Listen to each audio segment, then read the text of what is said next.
Weather Service in Charleston has issued a winter storm warning for heavy snow, which is in effect until 10 a.m. Monday. For Jackson and Benton counties, the winter weather advisory is no longer in effect. Snow accumulation of 4 to 7 inches is expected. Roads may become snow-covered along with reduced visibilities, making for potentially hazardous driving conditions. Some impacts to the Monday morning commute are possible.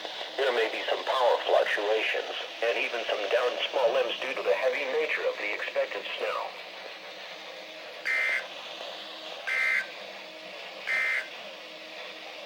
Now looking